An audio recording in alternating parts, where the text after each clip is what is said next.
Hello beautiful people! This is me again, it's Babes!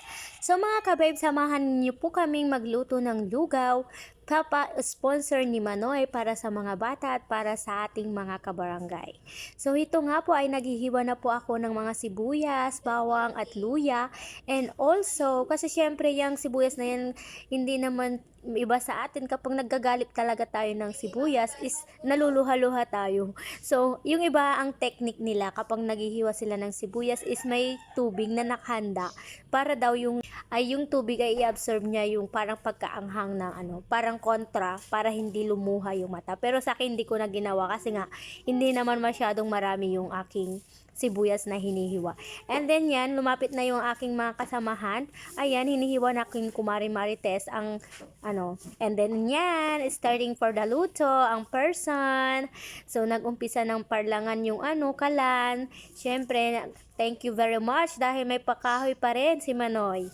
Yan, kompleto. Pero ang nakalimutan lang is asin. Pero nalagyan namin ng solusyon ng asin. Humingi kami kay Ate Aira ng asin para may pampalasa naman tayo sa ating palugaw. So, thank you very much Manoy for just giving this.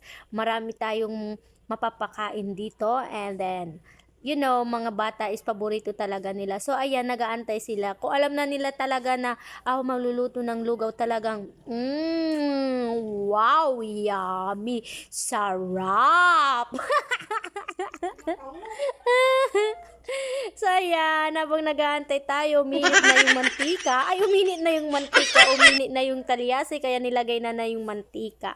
And also, yung mga napaka-supportive sa akin na mga alalay. Ay, tinulungan na nga nila ako. So, ayan, nilagay na natin ang manok. 1 kilong manok.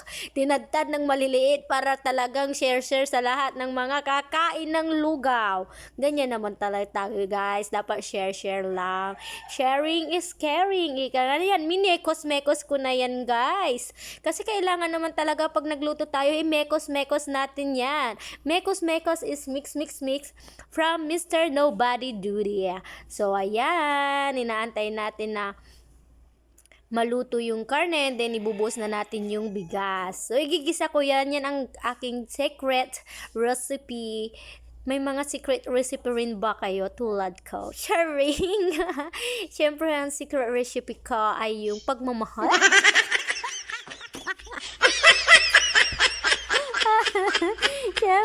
Siyempre, kailangan nating i-mekos-mekos ulit yan. Yang pag-mekos-mekos na yan, talagang yan ang secret ni Mr. Nobody Duty. Kaya naging trending ang kanyang mga videos dahil sa mekos-mekos mo na yan. Diba mga insan, salamat sa inyong palugaw. Yan, hindi po ako nangangampanya pero ito ay isang sponsor to feed the people here. And also dahil nga malalapit sa atin ang mga puso ng mga bata, so sila yung una natin bibigyan. So ayan, nilagyan ko na nga po ng tubig dyan yung kaserola kasi sayang yung nakadikit na bigas. So, kailangan hindi tayo makagsaya ng mga bigas or mga pagkain pagdating sa kasi marami nga hindi nakakakain. So, kailangan natin ingatan yung bawat kusing ng ating kinakain para naman hindi bumarong yung ating guwasya. So, ayan, nagsusunglol. Ano bang tawag doon sa Tagalog na yun? Basta yun na yun. Yung kahoy na yan ang gamit namin pang kasi kapag niluto namin sa gasol is maksaya kasi ang lugaw ay matagal din iluto. So ayan, inabot na nga sa akin ang magic sarap. So kailangan na natin ilagay para pampalasa. Yan. Ilalagay na natin ang masala. Ibuhos ang masala. Oh, di ba? Masala, more masala, more masala, more masala. Ilagay mo na ang masala. Masala. Siyempre, napaka-supportive ang ating kumare dyan. So, lagi siyang nakaantabay sa akin para pangluluto para sa binigay na sponsor na lugaw. So, yan ang masala, more masala, more masala, more masala para mas masarap. ko muna yung tubig. Kalahating galon ang tubig, char, joke lang. So nagkulang pa yung tubig niyan, kaya kumuha muna ako niyan din sa bahay para maghalo. And then inilagay ko na ang paminta para mas lalong malasa ang ating lugaw.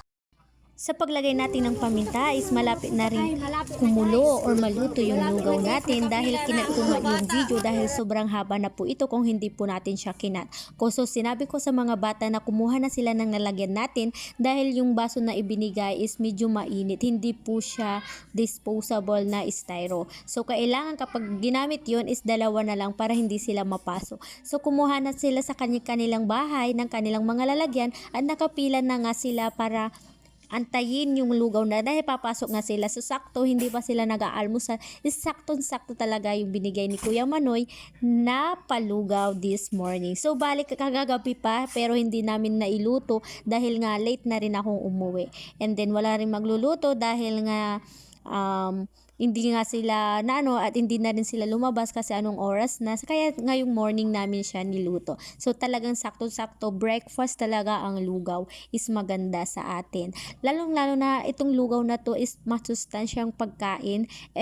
Kapag meron tayong masama yung pakiramdam natin is lugaw yung pinapakain natin. Masarap lalo ito kung nilalagyan ng malunggay pero hindi na natin nilagyan kasi nga hindi na natin gustong patagalin pa dahil nga yung mga bata is talagang gutom na sila, gusto na nilang pumapasok sa school. So binilisan na natin at nag-umpisa na nga maglagay ako sa kanilang lagayan. So pinapila ko na nga sila para mabigyan at mapalamig bago sila pumasok ng school kasi 7 something na kaya kailangan na nilang mangmadali. So kanya-kanyang bit-bit, may malaki, may maliit, sobra. Hindi talaga sa pare-parehas yung mga lagayan nila pero okay lang yon dahil para sa kanila naman itong palugaw ni Kuya Manoy.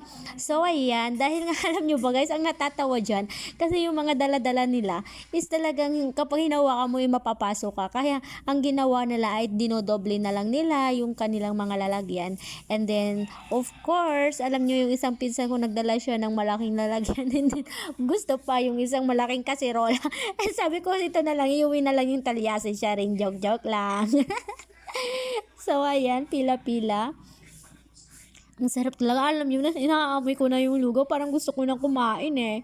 Kaso hindi pa pwede kasi gusto ko pang mabigyan po sila lahat bago ako kumain. So, ayan. Pila pa rin. Hindi matapos-tapos ang pila. Sharing. Oh. Sige, pila lang kayo kasi ang nagbibigay sa inyo ang magandang pinsan, ang magandang tita ninyo. O, saan kayo makakakita niyan? O, sharing, joke lang. Ayan. Sa talagang yan, dyan sa pagsandok kong yan, ay sinamahan na ako ng aking kumare dahil sobra ng init at hindi ko na nakayanan. Medyo napaso na yung kaking kamay kaya sinalyaw ko na. Siya naman, may wristback ako. May parasback. O, kinaryaos tulay gamit suyaong. Araratang, kumare, untan, ka sila nyo. Ay, may papanang. So, thank you for watching. Bye-bye!